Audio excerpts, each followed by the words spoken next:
Na semana passada, nós havíamos, ao tratarmos da lembrança da existência corporal, o que é que o espírito vai guardar quando está do lado de lá, depois que perde o corpo físico. E nós fomos, o Cícera, até onde que nós fomos? 306C. Isso. Falou que não era... A pergunta 306, que é aquela que nós começamos na semana passada, ela tem, além da pergunta principal, duas outras perguntas inseridas dentro do mesmo tema, no mesmo assunto. Vamos voltar à pergunta original, 306, que nós já comentamos aqui, e vamos passar rapidamente só para recordá-la. O espírito se lembra pormenorizadamente de todos os acontecimentos de sua vida, depois que ele desencarnou, alcança o conjunto destes acontecimentos de um golpe de vista retrospectivo? E a resposta dos espíritos é esta: ele se lembra das coisas em razão das consequências que elas tiveram para o seu estado de espírito. Mas compreendes que há circunstâncias de sua vida às quais ele não liga nenhuma importância e que nem mesmo procura recordar. Nem tudo é importante que nós guardemos, que nós nos lembremos. Existe uma área das nossas atividades, das nossas preocupações que são próprias do momento em si e que não guardam nenhuma importância, nenhum valor para a nossa memorização. Você provavelmente vai ter muita dificuldade de se lembrar todas as ruas que você percorreu hoje para chegar aonde você tinha que chegar. Você sabe que chegou. Mas por onde foi que eu fui? Onde é que eu virei? Que esquina foi? Qual é o nome da rua? Isso não importa. Então, informações que são assim, deste nível, nosso cérebro, ele sabe no momento, mas ele não guarda, ele não memoriza para que você depois fica, quando eu estava em Campinas, na minha encarnação número 345.837, naquele dia 25 de junho, eu saí da minha casa às 13h30 e virei na esquina da rua, doutor fulano de tal. Não, isso é inútil você se lembrar desses detalhes. Então, é a isto que se referem os espíritos. Quando nós estamos do outro lado da vida, não precisaremos guardar coisas que são inúteis, não estará isto como foco da nossa atenção, a não ser que naquele dia, naquele caminho, naquela rua tivesse uma pedra, como fala o poema. Aí essa pedra, foi quando eu encontrei a pedra? Aquilo é um evento que eventualmente foi tão marcante que você vai se lembrar. Mas o resto, as coisas que não são essenciais, como dizem os espíritos, não há nenhuma importância que a gente fique armazenando. É como o próprio mecanismo virtual propicia. O nosso computador, ele tem uma memória rápida, uma memória cache, é isso? Que guarda aquilo que você precisa de imediato para as páginas que você está visitando com mais frequência. Então, quando você vai naqueles caminhos que são geralmente os mesmos, essa memória facilita a chegada lá. Mas você desliga o computador, apaga a memória cache, acabou. Ela não vai ficar juntando isso, porque isso seria ocupar espaço inutilmente. Aí, num outro dia ou numa outra ocasião, essa memória imediata vai ser reabastecida.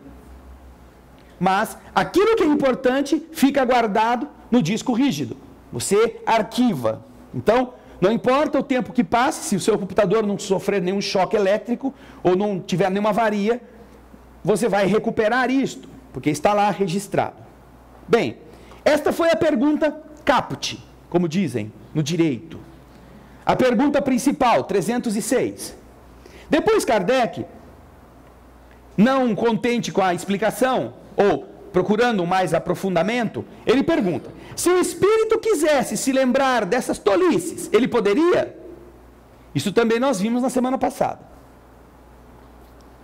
E a resposta das entidades é esta: pode se lembrar dos detalhes e dos incidentes mais minuciosos, seja dos acontecimentos, seja mesmo dos seus pensamentos. Mas, quando isso não tem utilidade, não procura lembrar-se. Se isso não é útil, não procura lembrar-se. Mas ele pode lembrar-se? Pode se lembrar dos mínimos detalhes. Isso está, não é, dentro dessa possibilidade de acessar, diferentemente do que acontece com o nosso computador. Aquilo que está marcando a nossa experiência fica arquivado em nós. E quando nós resolvermos, se for importante, acessar, nós poderemos.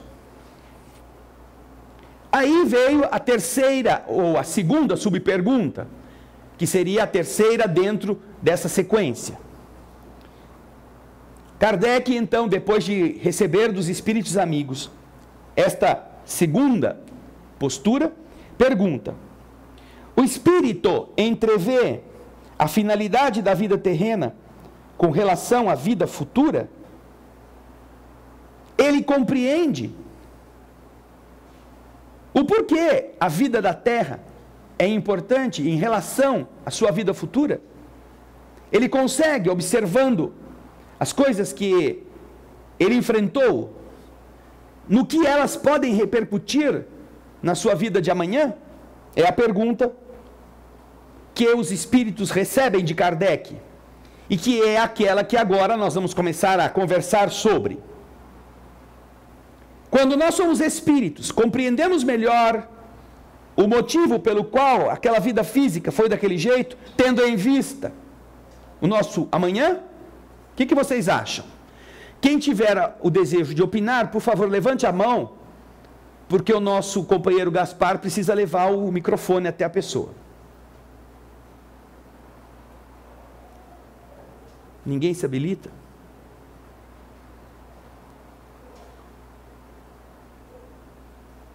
O Ricardo levantou a mão ali, Gaspar. Vai lá. Fala aí, Ricardão. Dá a sua opinião. Eu concordo porque ele vai lembrar de coisas, vai perceber erros e vai ter a lembrança da vida passada. E o corpo físico inibe um pouco o espírito, vamos dizer assim, a ter esse conhecimento, quando ele está encarnado, ele não se recorda do porquê ele está passando por aquilo. E ainda às vezes reclama. Às vezes? Ele às vezes reclama. Você tá generoso hoje, hein, Ricardão? Vamos ver aqui a opinião do nosso irmão Leonardo. Ele, ao desencarnar, tem que estar ciente dos karma e dharma que ele viveu. Ou seja, tem que ter um balancete. Assim como se faz na contabilidade, ele certamente fará um balancete para ver a prévia da próxima vida.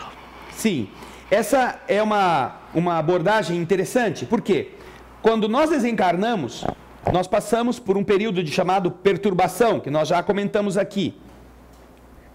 E isto permite que o espírito, depois de um certo tempo, quando se identifique, ele possa fazer uma apuração daquilo que viveu, do certo e do errado que cometeu nesta vida.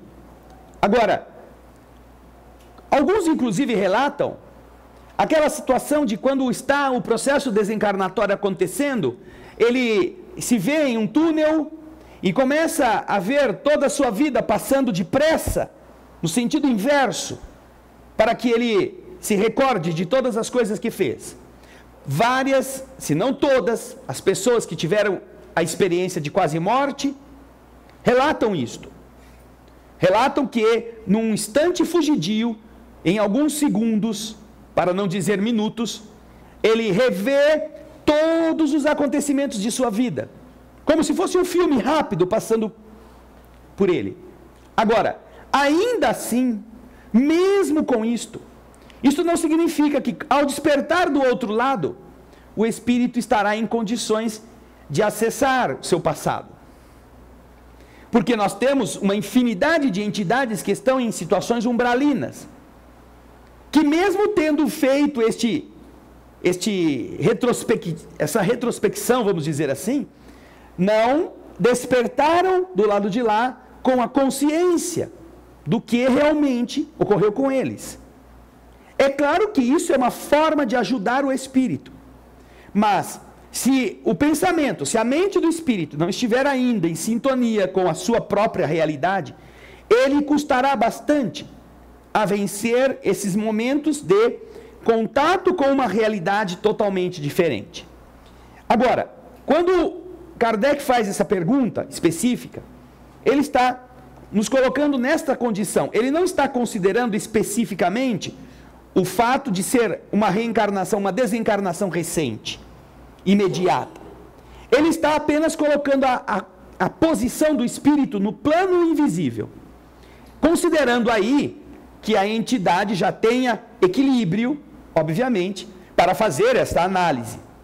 Porque em algumas circunstâncias, e não são poucas, ele é espírito, mas muitos estão achando que ainda estão na carne. Muitos ainda não estão conscientes de que estão no mundo espiritual.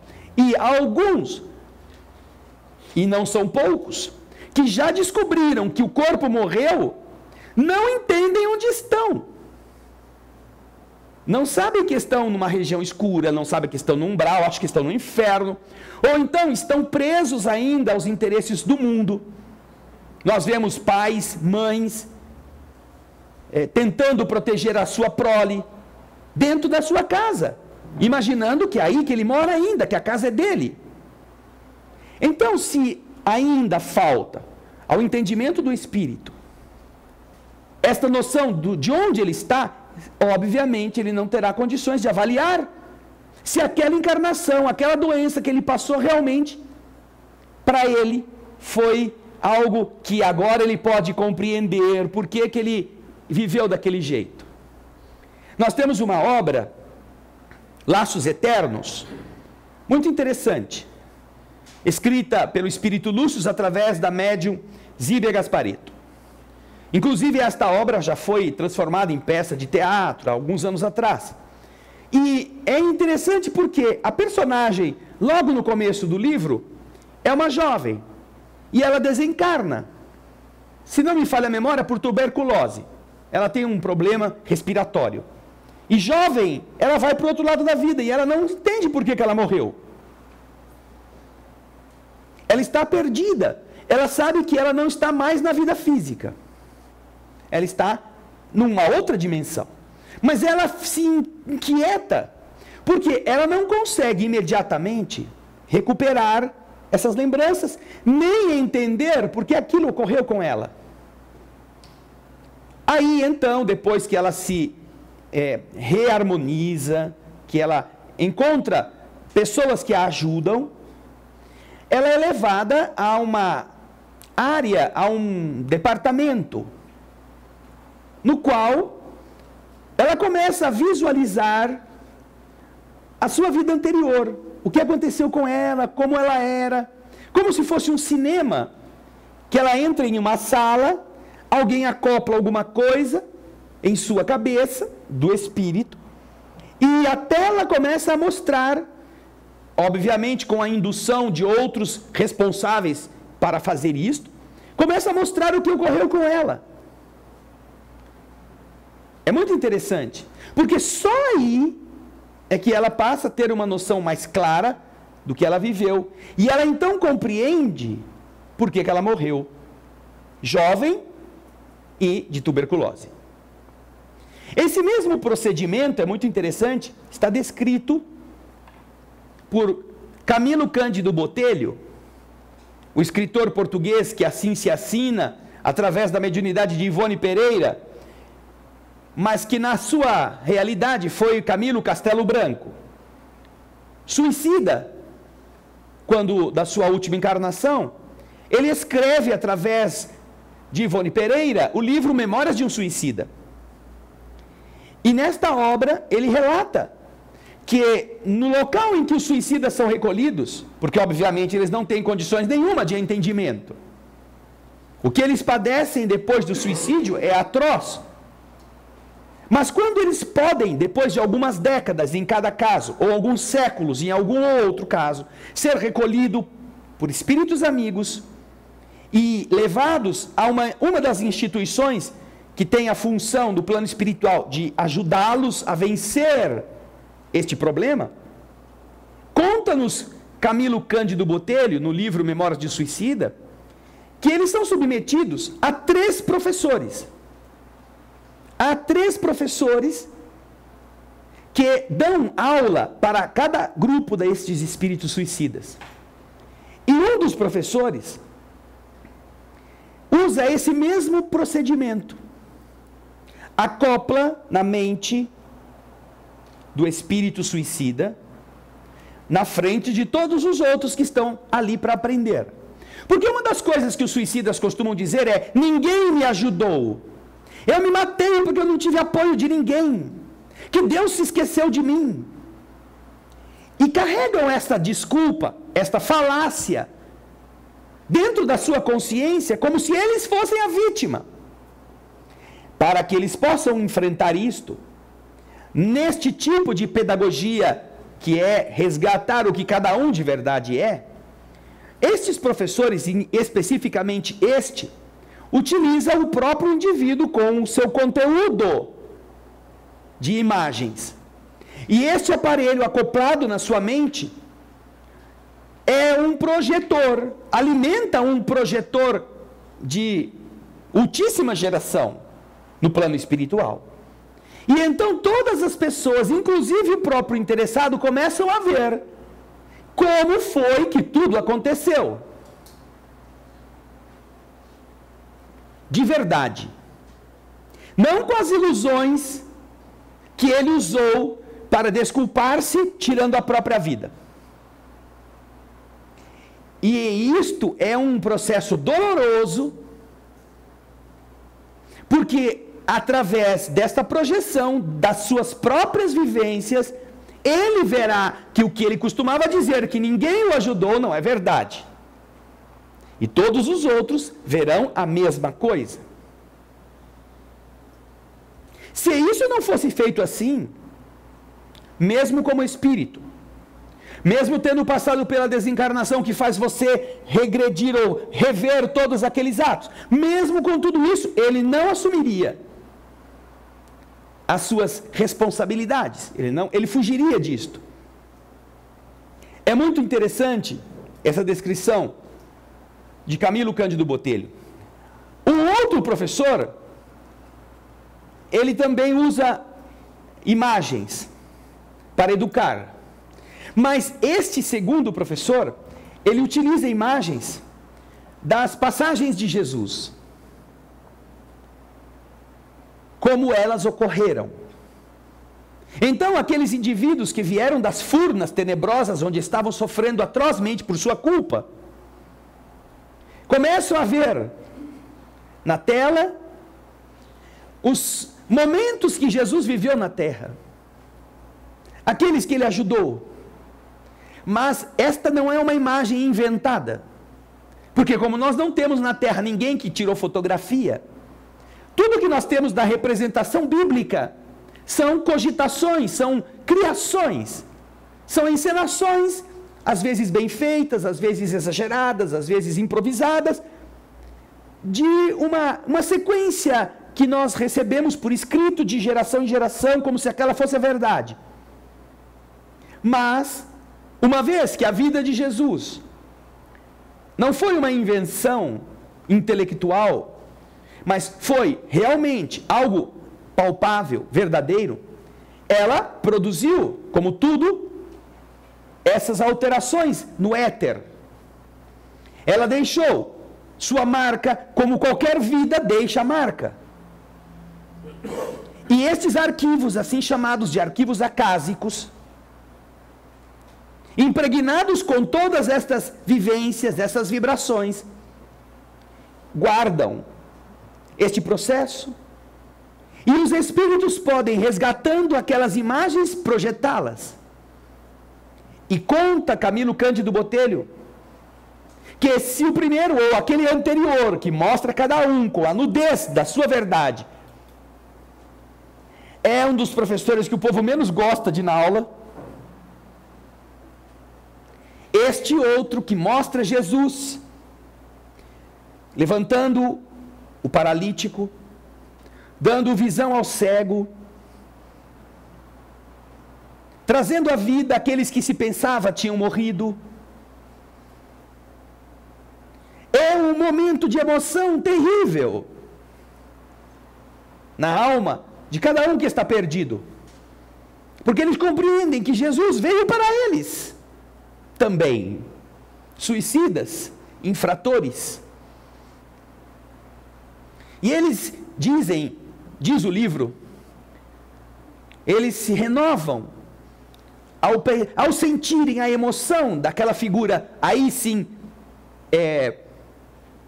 espelhada naquela tela gigantesca, com toda a sua autenticidade.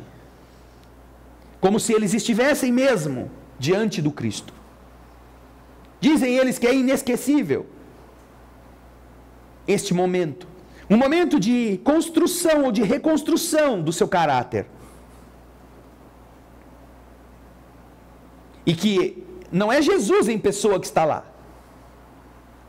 Mas tem tal poder, aquilo que eles veem, tem tal verdade, que eles se sentem renovados. Então são pedagogias próprias para fazer o espírito conhecer a si mesmo, ao invés de se autoflagelar. Porque esse é o problema do suicida. Depois que descobre que fez alguma coisa muito nociva para si mesmo, antes culpava o mundo como responsável por ele se matar. Quando descobre que o mundo não pode ser culpado e o único responsável é ele mesmo, a partir desse momento começa a se massacrar. Começa a se punir com tal rigor que ele, se não for ajudado, ele se auto-aniquilaria. Quando descobre a dimensão do erro que cometeu. E para poupá-lo desse tipo de autodestruição, um suicídio dentro do suicídio, talvez uma fuga da sua fragilidade em relação à sua covardia, é que ele recebe dos espíritos responsáveis a orientação de que Jesus existe para eles também. E de que naquele livro, essa instituição, aonde eles estão, ela é conduzida por ninguém menos do que a própria mãe do Senhor, Maria de Nazaré. Ela é a dirigente deste núcleo. Ela encabeça a tarefa de ir buscar aqueles que estão já podendo ser ajudados, por amor. E isso nos faz lembrar uma das referências que Humberto de Campos faz, dizendo que quando o discípulo que trai o Senhor se mata,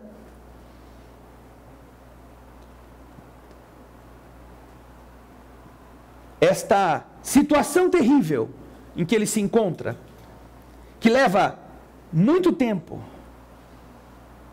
é amparada exatamente pela mãe do filho que ele traiu.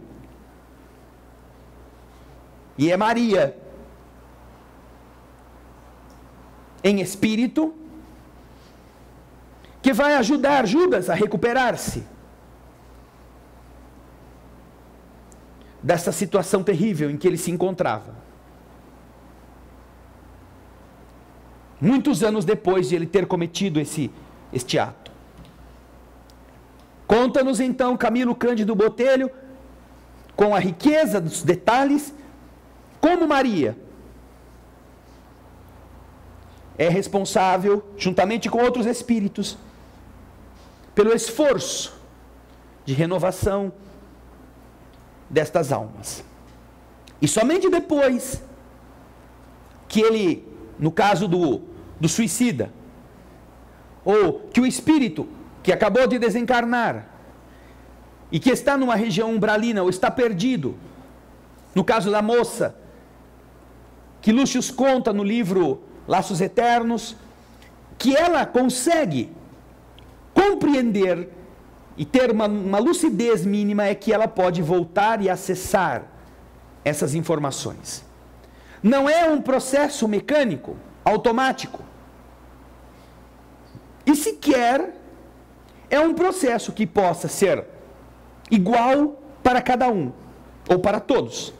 Cada um terá uma peculiaridade na capacidade de entender, de aceitar, de compreender o que ele já viveu. Agora, o que Kardec pergunta nesta questão é: você está encarnado, você tem uma noção do porquê você está passando pelos problemas. Você está desencarnado, já fora da vida física, já com esses momentos turbulentos superados. Em qual das duas situações nós conseguimos compreender os motivos e os porquês da vida que nós tivemos, ou da vida que estamos tendo, em relação à vida futura? Quando estamos encarnados ou quando estamos no mundo espiritual? O que vocês acham? No mundo espiritual. Porque, como disse o Ricardo, enquanto a gente está aqui, nós sofremos um grande peso na compreensão lógica das coisas. Nossa mente, muitas vezes, não tem conhecimento dessas leis. Nós não estamos educados para compreender este mecanismo. Sobretudo no processo religioso, são pouquíssimas as crenças, se é que existe alguma outra, que explique com lógica e clareza esse mecanismo. Como nós podemos fazer para termos uma vida futura melhor? E por que estamos passando por isso?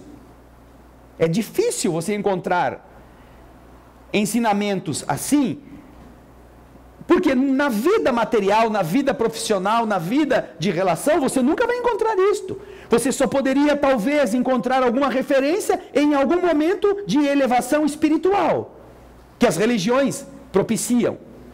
Mas, que religiões falam isso para as pessoas? Qual? Explica. Que se você está sofrendo agora é porque alguma coisa aconteceu com você, que você fez, que não devia ter feito.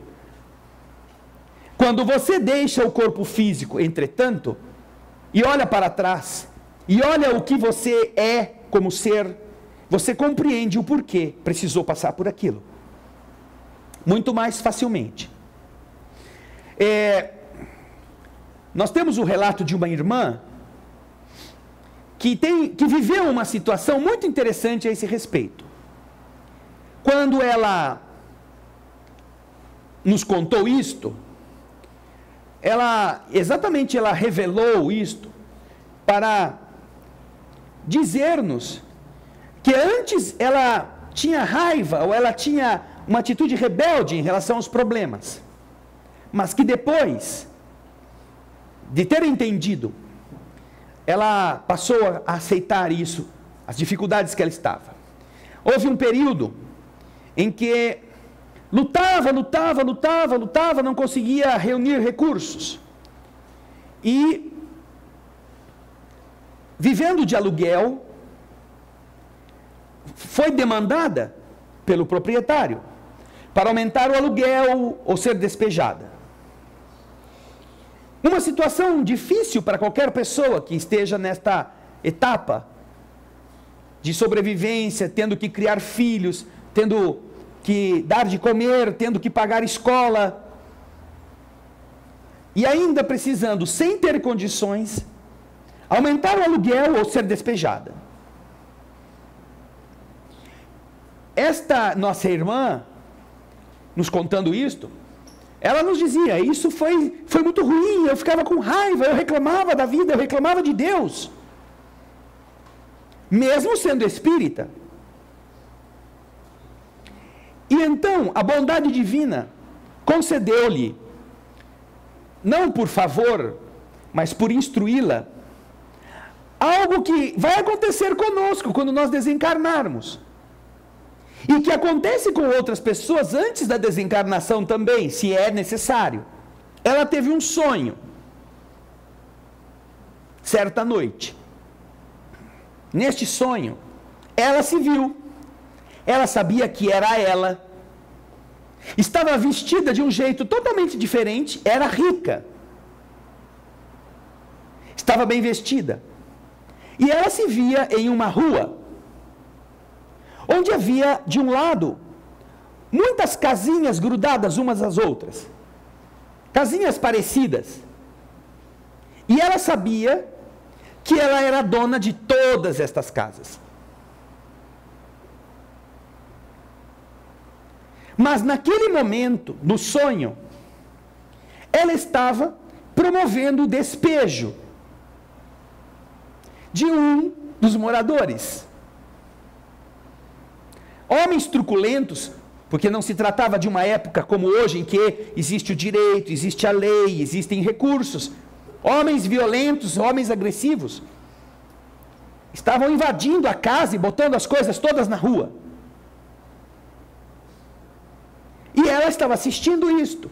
Não sabemos se fisicamente presente naquele dia, naquele momento, ou se em espírito ela estava vendo algo que aconteceu porque ela havia mandado.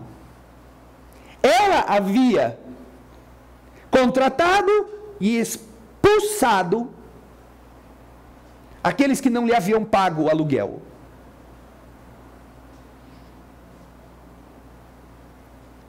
Isso a tocou tão profundamente que ela acordou deste sonho. Naturalmente, com a emoção de alguém que agora não faria mais isso. Mas aquilo era tão verdadeiro, tão real, a sua postura, a sua riqueza, a sua empáfia, a sua pompa, a sua arrogância, que daquele dia em diante ela entendeu o porquê que ela estava sendo despejada. E ao invés de se revoltar, ao invés de continuar a ser aquela pessoa que ficava questionando Deus, por quê? Porque ela trabalhava e não ganhava nada e não conseguia, ela pôde tomar uma outra decisão. Ela usou então aquilo que ela recebera como uma instrução, que ele deu a explicação que lhe faltava, do porquê, para lutar de outro modo, para resignar-se, para empenhar-se de outra maneira. Eu vou conseguir construir a minha casa, eu vou conseguir comprar um lugar onde eu possa honradamente existir com os meus filhos. Ao invés de ficar remoendo com raiva, ela descobriu que aquilo era educação para o seu ser. E segundo nos conta, aprendeu. E na medida em que isso a serenou, a bondade divina ajudou para que ela comprasse, por fim, uma casa. E pudesse, na mesma rua, mudar-se com a sua família. Naturalmente, ela não precisou desencarnar para entender aquele momento de sofrimento.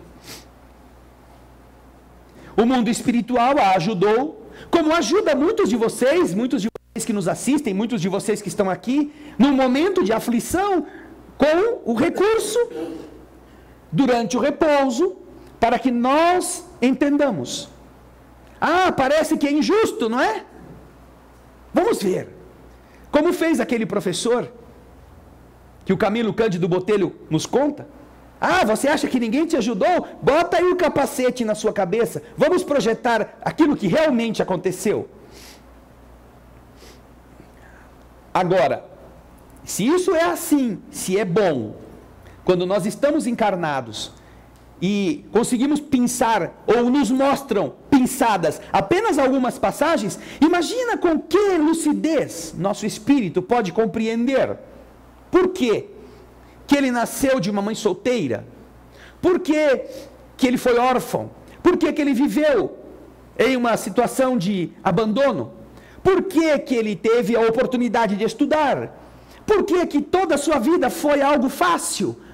Então vocês imaginam, quando nós voltamos para o plano espiritual, e aí nós já não somos órfãos, aí nós já não somos doentes, aí nós já não somos mais pobres, você vai entender, com facilidade, com lógica, por que precisou passar por aquilo.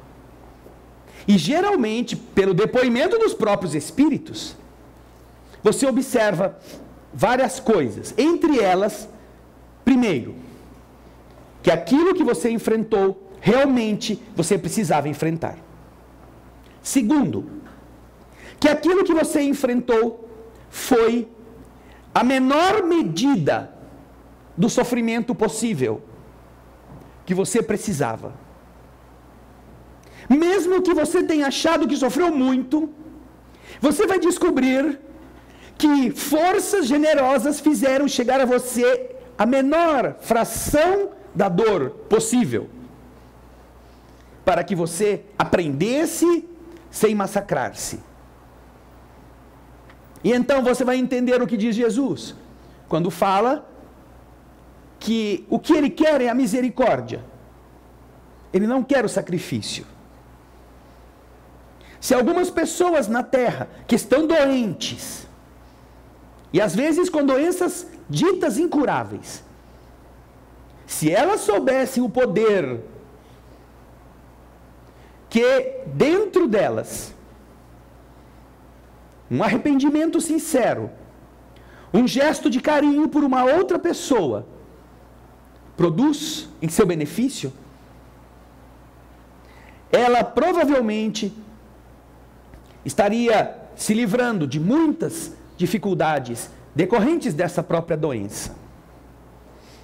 Vejam só, há algumas semanas, tem vindo à nossa instituição, ou vinha à nossa instituição, uma pessoa com muitas dores, dores terríveis, segundo ele mesmo relatava, na região das costas, dores intensas, tão intensas que os médicos queriam operá-lo, mas que os espíritos que estavam tratando dessa pessoa, eventualmente viam a dificuldade física com uma fração do problema, agravada pela dificuldade espiritual, pelo modo de ser.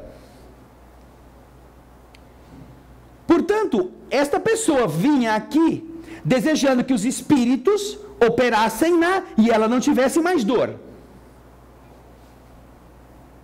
No entanto, o problema não era operar, porque 80% da dor que a pessoa tinha era decorrente do que ela era como ser, como pessoa. E então, sem precisarmos revelar estes detalhes, nós passamos a fazer cirurgias todas as vezes que ele vinha, mas dissemos a ele: olha, vai ser muito útil para você que você comece a ler, porque essa pessoa com dor não tinha condição de assistir palestra, porque ficava incomodado, ficava incomodada, ficava agitada. Então, naturalmente, vai para casa, mas leva um livro. Quem sabe pela leitura começa a entender o mecanismo. Nós, em momento algum, deixamos de atendê-lo. E nunca exigimos aquilo que era o essencial para ele, que era assistir palestra. Porque o remédio que a palestra produz na mente da pessoa seria muito mais eficaz do que a cirurgia espiritual, que não pode operar o que está bom. Já está bom. O problema não é aquilo que fisicamente ele pensa que existe, é o que ele faz com ele mesmo. Entregamos o livro e deixamos. Deixamos que ele levasse o livro, que ele começasse a ler. Passaram-se as semanas. E ele continuava a vir aqui, queixando-se de dor. O mesmo quadro. E nós conversávamos com ele, explicávamos as coisas. Aí ele se sentava na frente da banca, chamava alguém, começava a contar as mesmas coisas. E ouvia sempre as mesmas coisas. Continue vindo, não desanime. Palavras de ânimo. Na segunda de manhã, agora, ele voltou. Com dor, do mesmo jeito. E a dor que ele sente é verdadeira. Não estou dizendo que ele está inventando. Ele sua de dor. Quando ele saiu, depois do tratamento, eu disse a ele: você está lendo? Porque o seu problema não é só tratamento de saúde física. Você precisa entender que existem outras causas para este problema de dor que você está sentindo. E que quando você compreender estas causas, você verá que você é capaz de se ajudar, mais ainda, do que apenas a ajuda que os espíritos te dão. Você precisa ler. Você pegou, não, eu estou tomando remédio, quando eu tomo remédio eu fico tonto, sinto muita dor no braço, mas você não lê com o braço. Você lê com o olho. Não, mas aí eu fico irritado, eu não tenho paciência. Mas então arrume. O que nós estamos dizendo para ele? Em outras palavras, é que ele está causando a dor pelo seu padrão vibratório e pelas entidades que ele permite que atuem sobre as suas fraquezas. Tá bom. Saiu da sala de passe, sentou-se um pouco na frente, começou a reclamar da dor. E não sei para quem que ele falou, a pessoa disse: mas você está lendo? Você tem que ler. Você tem que entender, sem estar combinada comigo. Porque ela não sabia que eu tinha perguntado para ele se ele estava lendo. E falou a mesma coisa. Aí ele saiu daqui, foi para a casa dele, não é muito longe. Passou uns 40, 50 minutos, ele veio aqui, trouxe o livro de volta, entregou de volta o livro, dizendo: vocês ficam me cobrando para eu ler, então eu estou devolvendo o livro porque eu não gosto de ser cobrado. Devolveu o livro e foi embora. Ofendido. Vocês entendem por que ele precisa ter a dor? A dor dele se explica por ele mesmo. E é assim conosco, em boa parte das dificuldades que nós temos. Não gostamos de tomar o remédio que vai nos ajudar. Queremos que alguma coisa milagrosa resolva o nosso problema. E aí nós continuaremos a criar problema. Não é de cirurgia espiritual que esse rapaz precisa. Ele precisa de aprender, de ler, de compreender. E enquanto ele não fizer isso, os médicos podem abrir toda a sua coluna, fazer toda a cirurgia possível, e ele vai continuar com dor. Basta que você, para entender como funciona, leia o livro Liberação, de Salvador Gentili. Não é o livro Libertação, de André Luiz, não. O livro se chama Liberação, escrito pelo escritor espírita Salvador Gentili. Este livro é fundamental para quem quer entender pingo por pingo como que as entidades inferiores atuam sobre o indivíduo encarnado para fazê-lo sentir dores que não são físicas. São processos de influência magnética que resultam em sofrimento orgânico, como se de verdade a pessoa tivesse um problema. Um dos personagens principais do livro está terrivelmente assolado por uma dor na região do joelho. E está impotente, sexualmente falando. As duas coisas produzidas por ações obsessivas. Tanto a impotência quanto a dor, que, segundo os planos da pessoa, que deseja que este homem fique neste estado é de mantê-lo em uma cadeira de roda, levá-lo a uma cadeira de roda, porque ele não consegue se mover quase. Relatam que estas entidades que encontraram no seu psiquismo a brecha da culpa, porque este homem tem um caso com uma secretária, mesmo casado, e quando por fim ele quer romper, quando a consciência lhe toca, a secretária não quer, e começa então a fazer chantagem para tirar dinheiro dele. Ela, segundo a história, visitando determinados lugares e pagando para que entidades inferiores atuem sobre aquele homem,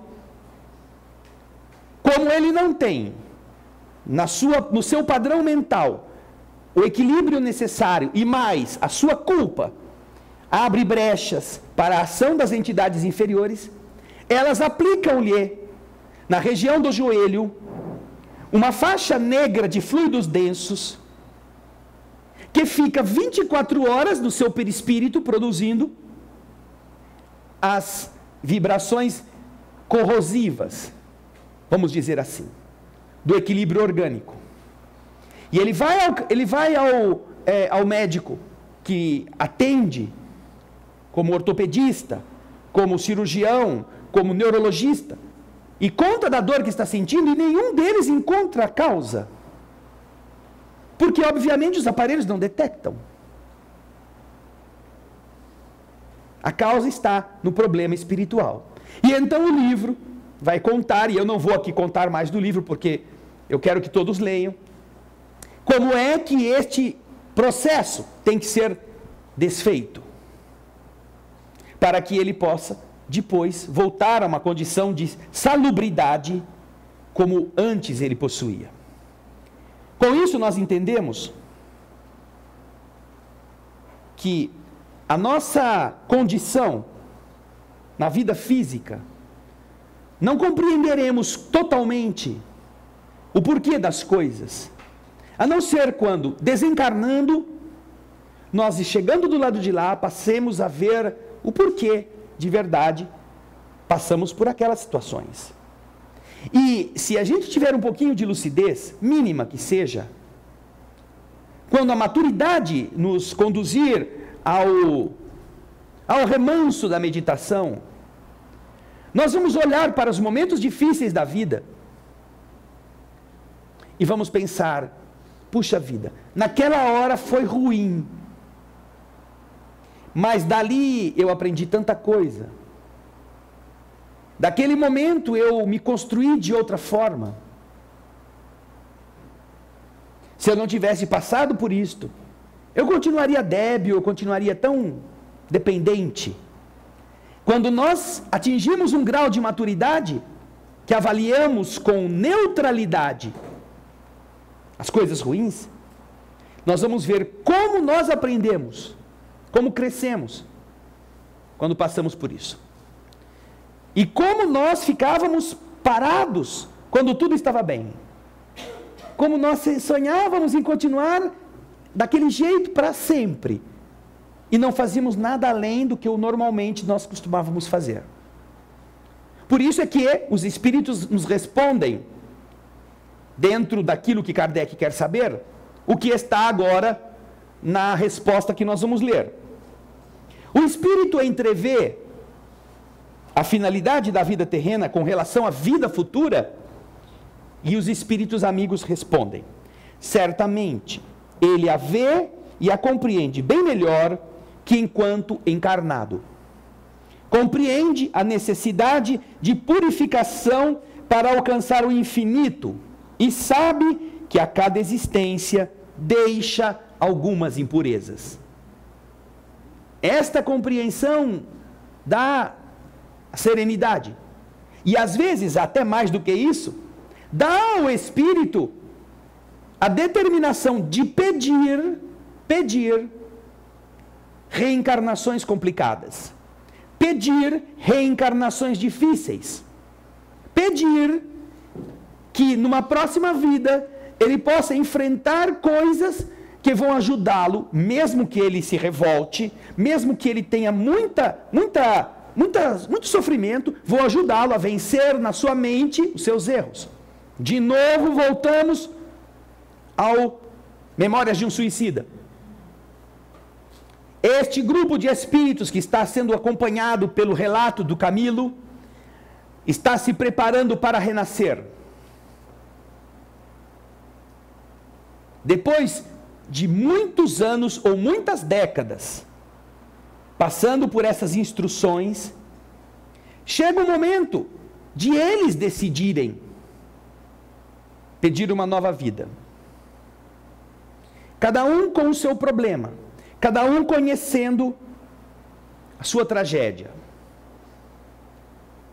Amparados pela esperança de que Jesus cuida deles, de que Maria de Nazaré está amparando-os com o seu amor de mãe, de que mentores estão unidos para que eles tenham esta coragem, eles se candidatam livremente. Não são obrigados. Descobrem que a única forma de saírem melhores é se pedirem para renascer e enfrentar as causas que outrora fizeram com que eles se matassem e vencê-las. Esse é o teste. Um deles, entretanto, tinha muito medo.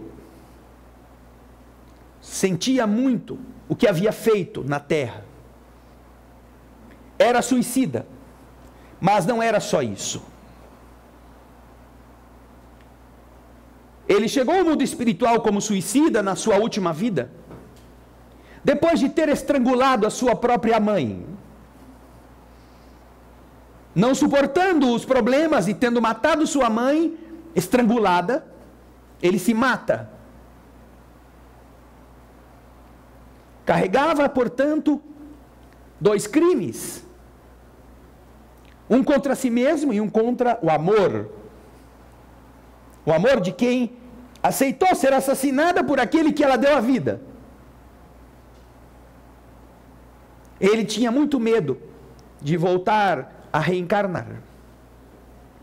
Mas, amparado pelos mentores, amparado pelos amigos, estimulado por aquele outro grupo que vinha sim, que ia enfrentar-se, ele então entra na fila.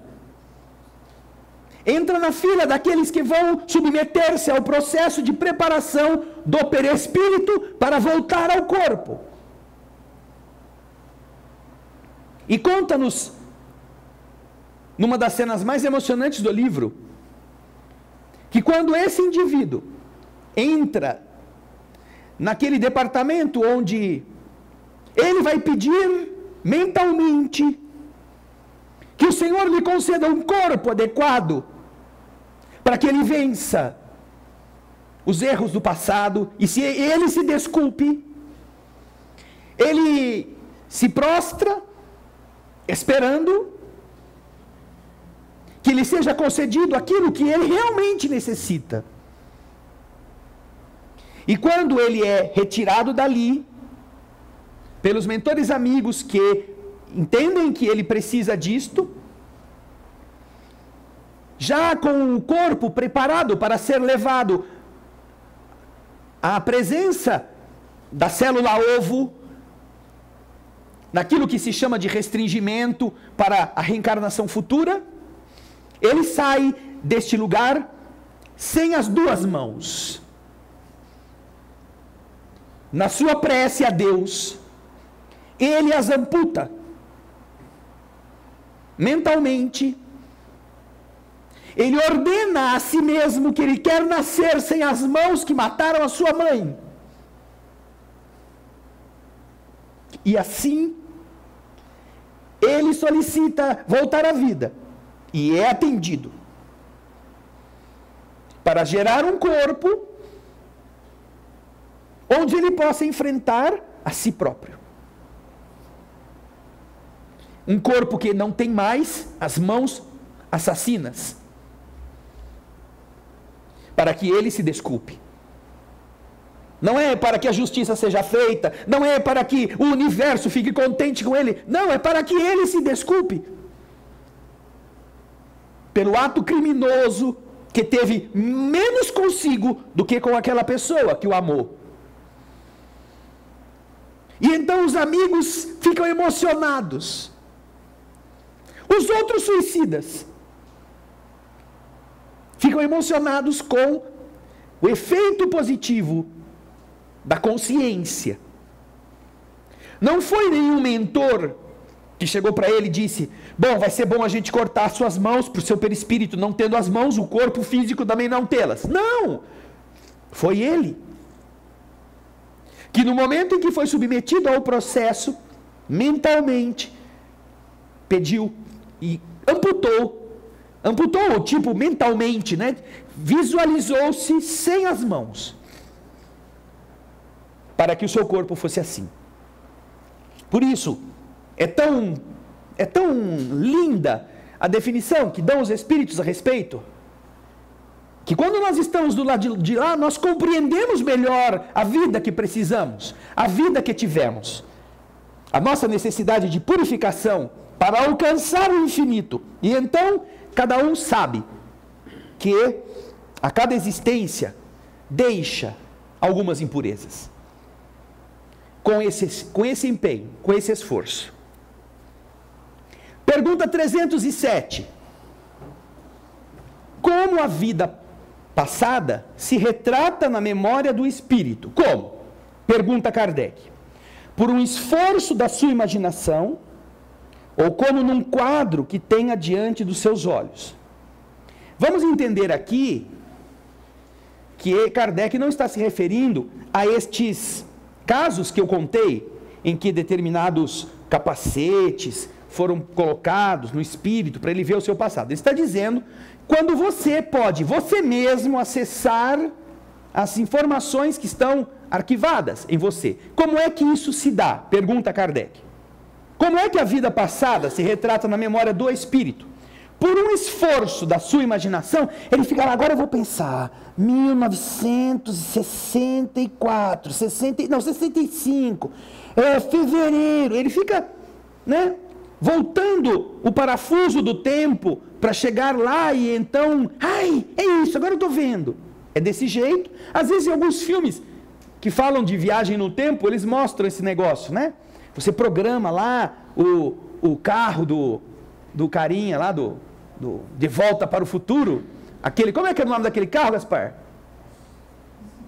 Tem um DeLorean, isso. Aquele DeLorean, aquele carro, parecia um Mustang prateado, né? Movido a casca de banana, maçã podre, com todo o combustível virava combustível ali, tudo que não prestava. Então ele apertava lá, digitava uma data e aí era um projeto de voltar no tempo ou ir adiante? Ou, Kardec pergunta, é um esforço de imaginação ou é um quadro que ele possa ter diante dos seus olhos? O que vocês acham? Quem acha que é um esforço de imaginação, levanta a mão.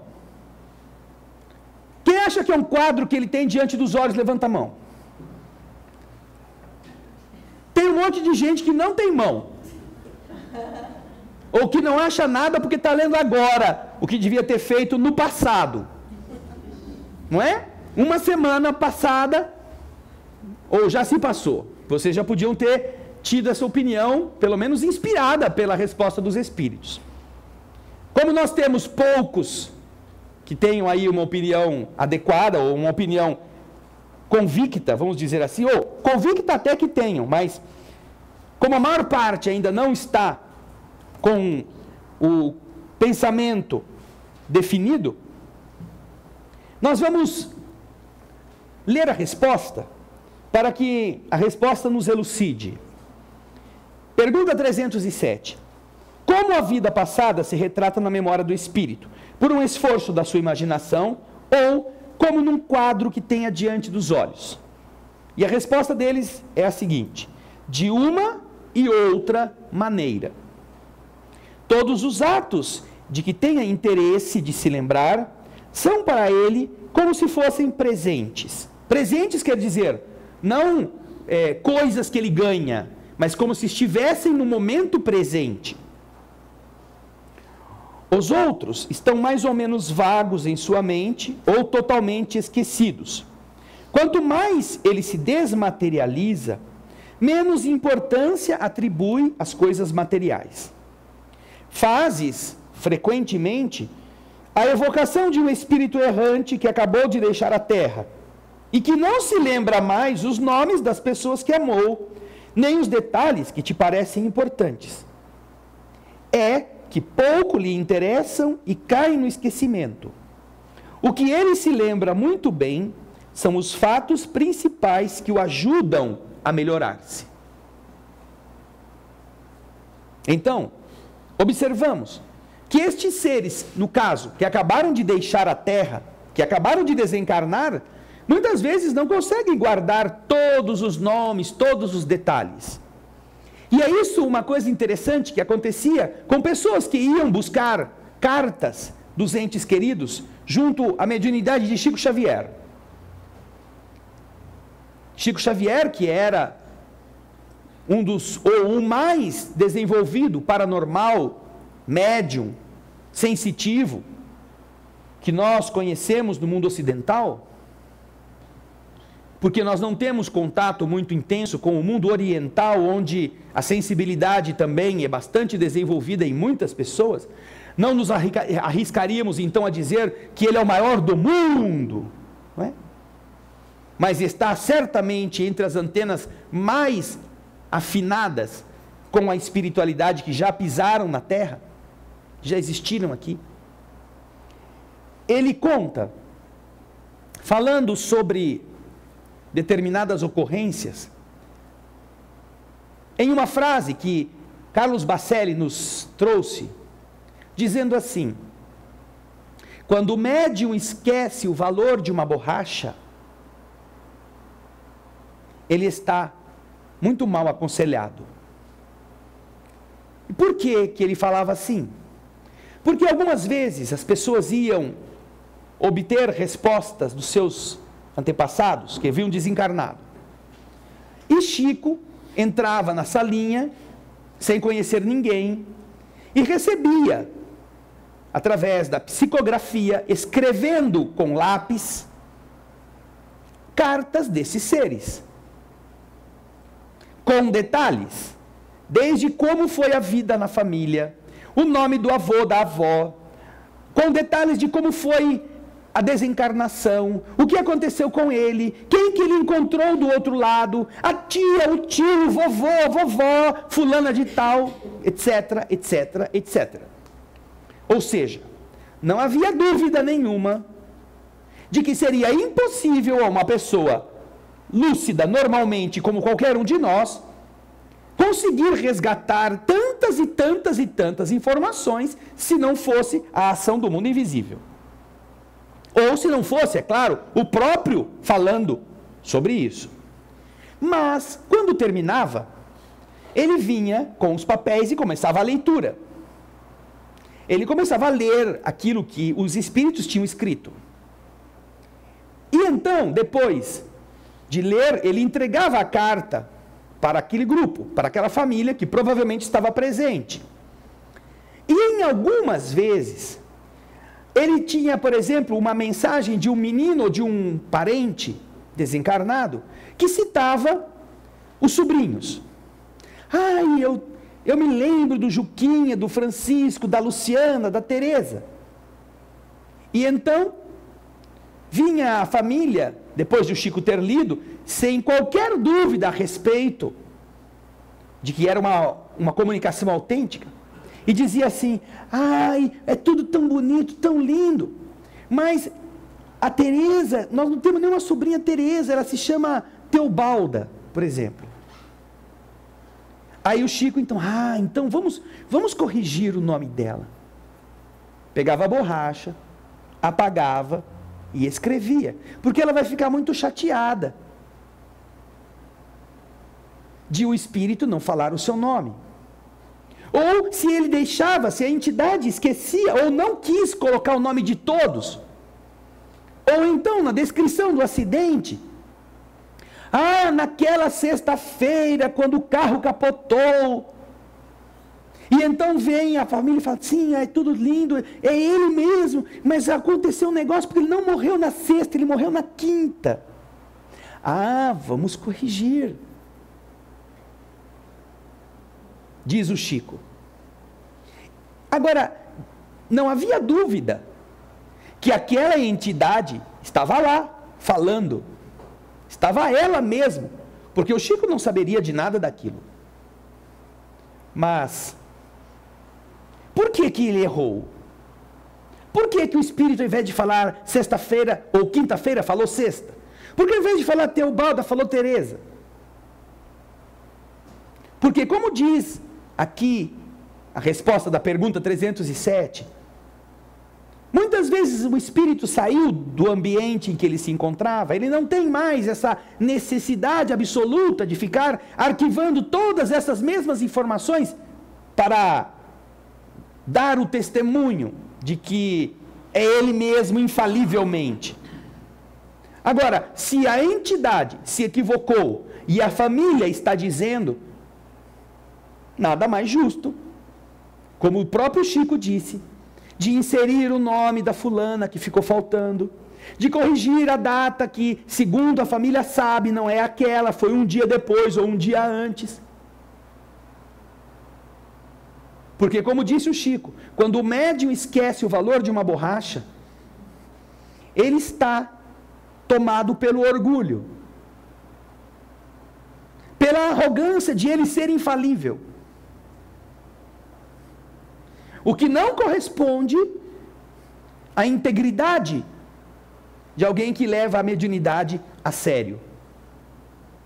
Então, esta noção que os espíritos superiores nos dão a respeito, quando os espíritos errantes, um espírito errante que acabou de deixar a Terra e que não se lembra mais os nomes das pessoas que amou, nem os detalhes que te parecem importantes, é que pouco lhes interessam e caem no esquecimento. O que se lembra muito bem são os fatos principais que o ajudam a melhorar-se. Isto sim. É nesse sentido que nós vemos na prática, no relato do próprio Chico, aquilo que as entidades superiores estão explicando na pergunta 307. Que é hoje aquela que nós vamos considerar a última, marcando a próxima, 308, para o próximo encontro, porque temos agora que também dar voz aos nossos telespectadores. Agora vamos às perguntas dos nossos telespectadores. Francisco Otávio de São Paulo. Seria possível, uma vez criado, o espírito ser destruído, deixar de existir? Existe a possibilidade de um espírito não querer viver de forma alguma, nem na Terra e nem em outro lugar, e conseguir isso? As informações que nós temos, Francisco, nos indicam que isso não está dentro das possibilidades do espírito. Uma vez que nós somos criatura e não criador, uma vez criados, naturalmente, nossa existência não depende da nossa vontade. O nosso existir é independentemente de desejarmos ou não. Poderemos matar o corpo, poderemos destruir a matéria que, num planeta de prova e expiação como a Terra, dá a impressão de que é a raiz da vida. Mas nós não temos como destruir a vida.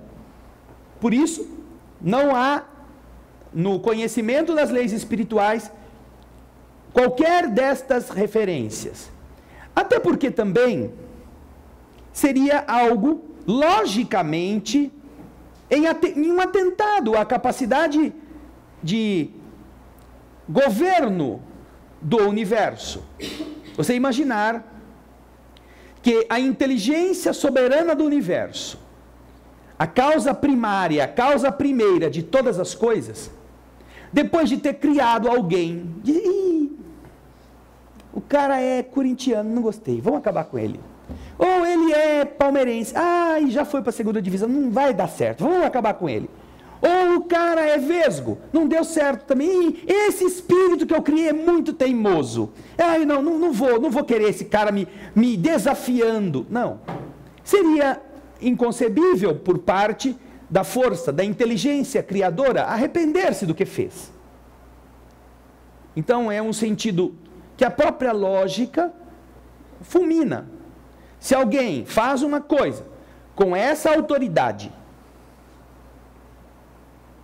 e esta coisa depois, ele próprio se arrepende de ter feito, quem garante que não há outras coisas que ele vai se arrepender de ter feito também?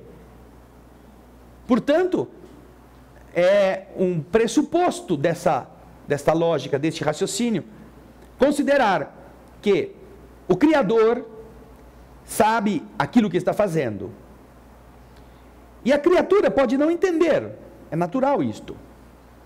Mas o ilógico é imaginar que o Criador tem o poder de criar e a criatura tem o poder de se descriar. Não é? É ilógico esse raciocínio. Portanto, não há como o espírito não querer viver de alguma forma. Ele terá que seguir essa jornada.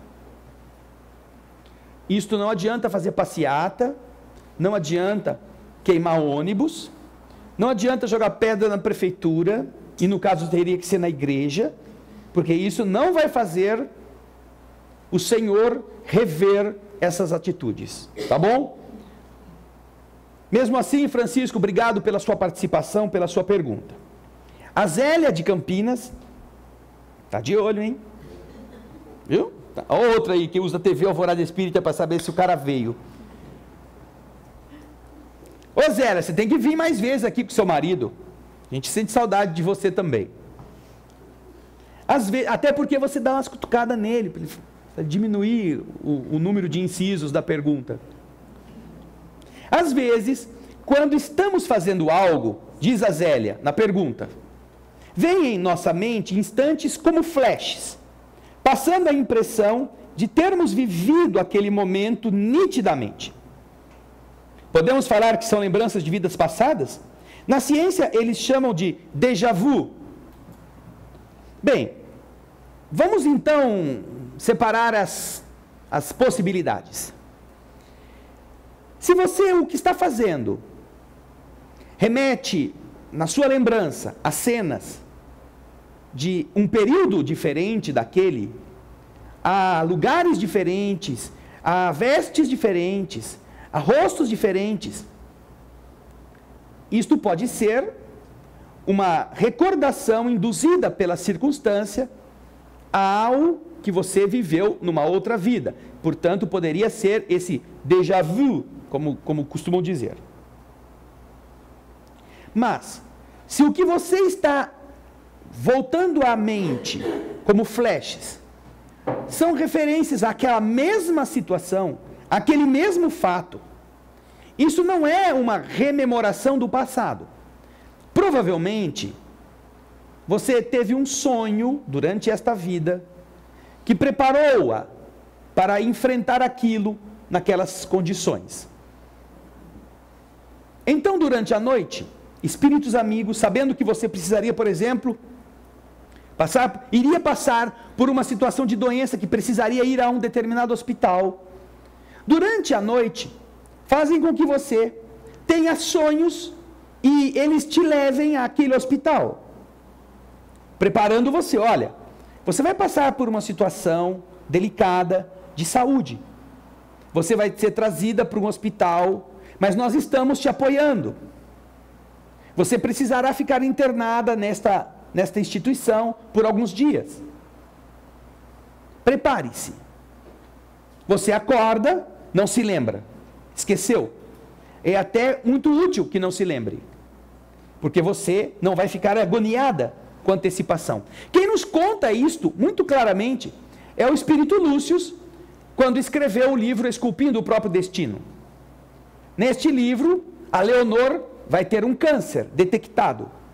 E os espíritos já ajudam antes, inclusive do dia em que ela vai detectar o câncer, levando-a a essa reflexão do que ela teria que enfrentar. É uma cena muito bonita que o Lúcio conta. Então, nesse momento, quando as coisas começam a acontecer, aí você começa a se lembrar, o hospital, eu me lembrei que eu entrei por esse corredor, olha aqui, o balcão, eu me lembrei que eu parei no balcão. isto não é, portanto, uma lembrança de vida passada.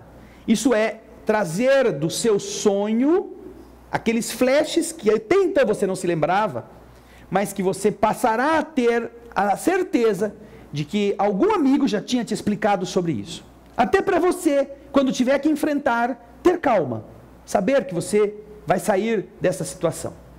Então, estas são coisas que estão motivadas por esse tipo de ocorrência, desta vida. Não é uma lembrança de vida passada. Tá bom, Zélia?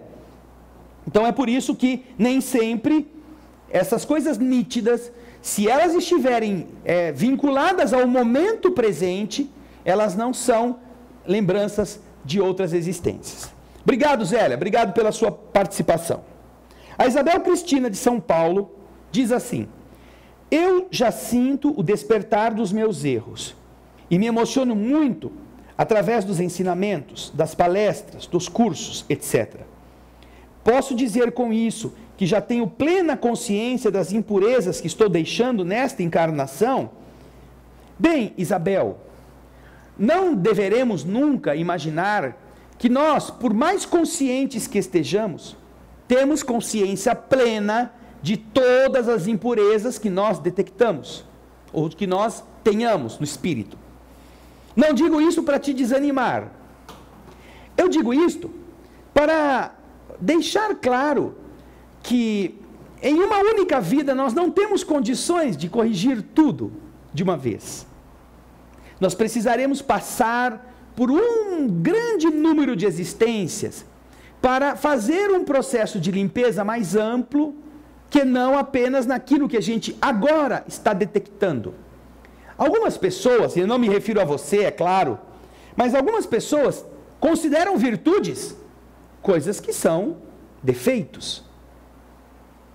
Algumas pessoas que são muito francas, vamos dizer assim, que gostam de falar as verdades na cara dos outros, encaram isso como sendo virtude.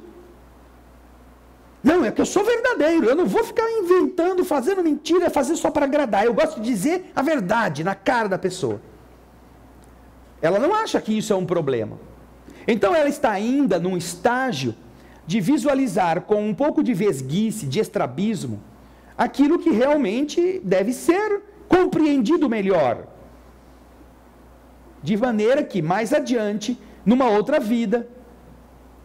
E isso é interessante porque há um livro muito instrutivo a esse respeito, de um médico que todo mundo conhece, todo mundo vê no Fantástico. Conhece? Isso. O Dr. Drauzio Varela, ele sempre teve uma visão bastante ampla dos problemas da saúde, segundo o seu enfoque. Mas ele escreveu um livro, no relato dele próprio, que foi para ele muito instrutivo. O livro se chama O Médico Doente. Porque ele estava acostumado a falar para os outros da doença dos outros. Até o dia que ele ficou doente. E então, doente, ele precisou de um médico.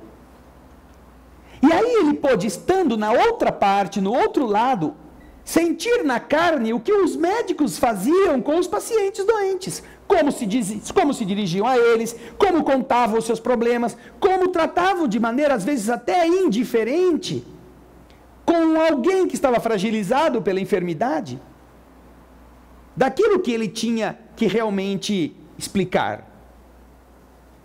E a partir daí, ele faz uma autocrítica, uma autoanálise, observando como ele também, quando era médico, não doente, ele foi indiferente com pacientes, que ele poderia ter dito a mesma coisa de um outro jeito, que ele poderia ter semeado esperança ao invés da crueza da verdade apenas, que ele poderia ter agido com mais humanidade, porque isso não ia mudar muito o desenrolar da enfermidade, mas poderia dar àquela pessoa um estado de ânimo que a ajudasse a combater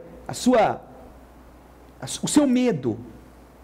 Então este livro, O Médico Doente, escrito por Drauzio Varela, ele nos deixa bastante tocados a esse respeito, porque nós não sabemos às vezes onde estão nossos defeitos. Por isso que eu disse a você, Isabel, que não é possível que nós tenhamos agora consciência de todas as nossas impurezas.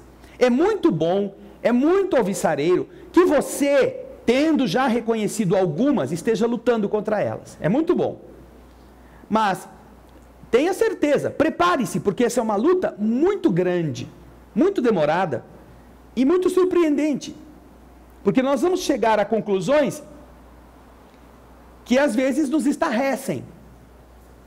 Quando percebermos que em alguns casos nos achávamos virtuosos, mas diante da lei do universo, isso era inócuo, isso era inútil. Se você vai na pergunta 886 do Livro dos Espíritos,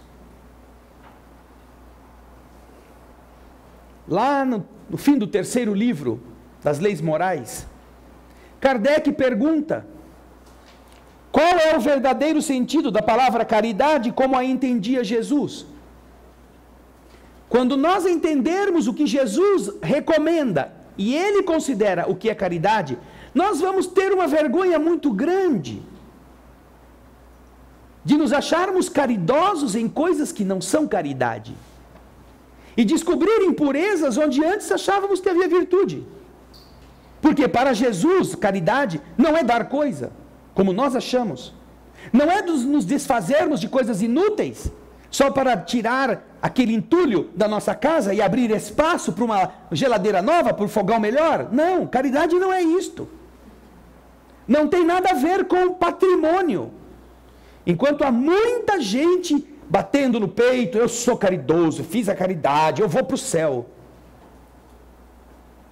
Imagina o que vai significar para um espírito assim, Isabel, ler o que os espíritos nos explicam, como é a caridade, que Jesus concebe. Benevolência para com todos. O cara faz um cheque, o cara doa às vezes milhares de reais, mas é uma pessoa intratável. Não dá bom dia para a sua faxineira, não estende a mão para um contínuo, para um assessorista, não presta nenhum tipo de atenção às necessidades de ninguém. Não está sendo caridoso. Ah, e o cheque? Isso foi um exercício de escrita. Isso foi um exercício de grafia. Isso não foi um ato de caridade. Você se desfez geralmente daquilo que estava sobrando. Você fez o cheque, mas nunca foi ver quem é que estava com fome. Benevolência para com todos, de Jesus. Indulgência para com as imperfeições alheias. Outro significado de caridade para o Cristo. Pessoas dão coisas, dão bens, dão dinheiro, mas não toleram que ninguém erre. Não são capazes de, percebendo o erro de alguém, relegar essa pessoa ou dar-lhe uma segunda chance. Não. Criticamos todos os erros alheios e esquecemos de ver os nossos. Não somos caridosos. E por fim, o perdão das ofensas. 3 coisas que nós não costumamos fazer. E que para Jesus corresponde ao núcleo da caridade. Puxa vida. Quantas pessoas na terra estão se achando caridosas porque dão coisas, dão lixo, achando que estão fazendo o bem. Já pensou a hora que elas perceberem, Isabel, que isso não é virtude? Que isso é impureza? Que isso é mesquinharia? Portanto, nós não temos ainda, graças a Deus até, porque senão a gente ia ser pior do que os anelídeos, com desculpa que devemos às minhocas. Nós teríamos uma vergonha tão grande daquilo que a gente realmente não é, pensando que é, que nós nos afundaríamos. É bom ainda que nós tenhamos essas ilusões em determinadas medidas, para que, na medida em que nós vamos cultivando, como você está fazendo, valores novos, lutando contra outras forças negativas para vencê-las, subamos um degrau E quanto mais a gente sobe um degrau, mais a gente olha para longe. Ai, agora eu estou notando que antes eu não notava. Ai, agora eu estou vendo que eu faço tal coisa e antes eu nem notava. Então vamos subir esse outro degrau. Vamos lutar contra essas novas imperfeições que a gente descobriu. E isto vai nos levar mais para cima, gradualmente, desde que a nossa luta seja constante. Por isso, é muito bom que você já se emocione, que você já detecte, que você aprenda nas palestras, nos cursos. Mas ainda todos nós não temos plena consciência das impurezas que nós estamos deixando. Estaremos talvez lutando contra algumas. Fiquemos felizes se todos os dias nós conseguirmos e se ao longo de uma vida nós saímos daqui com menos impurezas do que chegamos. Tá bom? É um bom desafio para nós todos, viu, Isabel? Não é só para você não, para todos nós. Obrigado pela sua pergunta, querida irmã. Terminamos assim as perguntas dos nossos telespectadores. Na próxima semana, como nós já dissemos, vamos continuar o Livro dos Espíritos a partir da pergunta 308. Vamos então fechar os olhos para a nossa prece. Obrigado, Senhor, pela possibilidade de nos unirmos em Teu nome, edificando o nosso espírito através do entendimento das leis que governam a vida, que libertam o ser, que dão uma lógica aos nossos esforços, aos problemas que enfrentamos e aos objetivos de estarmos na terra. Obrigado, Senhor, porque assim não estamos entregues à ventania, atirados ao acaso. Somos membros deste conjunto de seres inteligentes que povoam os mundos, criaturas divinas, com tarefas específicas, cada uma em seu nível de evolução. E em momento algum, o esforço criador nos deu a vida para que nós nos conduzíssemos de forma a destruir, a menosprezar, a produzir o sofrimento em nossos semelhantes. Que nós aprendamos a sentir em nós mesmos aquela vontade soberana que governa o universo. E mesmo quando a indignação, mesmo quando a rebeldia convidar-nos em atos, palavras e pensamentos às atitudes destruidoras, às condutas que são formas de espalhar o desespero, o medo, que nós aprendamos a identificar em nós estes impulsos e a usar a energia renovadora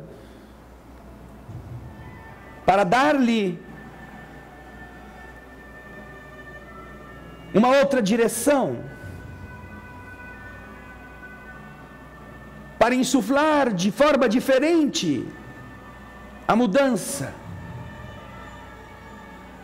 para construirmos com nossos exemplos o mundo que sentimos falta. Que o estudo destas leis nos ilumine, para que, iluminados, nós tenhamos a decência de escolher o que é certo, sem que alguém precise nos dizer, ligados diretamente a vontade do Criador, na expressão do entendimento de que o universo se governa pelo amor, mais do que por todas as outras forças. Obrigado, Jesus, por podermos ter este entendimento. Ilumina-nos, como já pedimos, para que não nos esqueçamos do que viemos fazer na terra. É assim que, agradecidos, nós em silêncio deixamos aos teus pés a oração de Pai Nosso. Pai Nosso,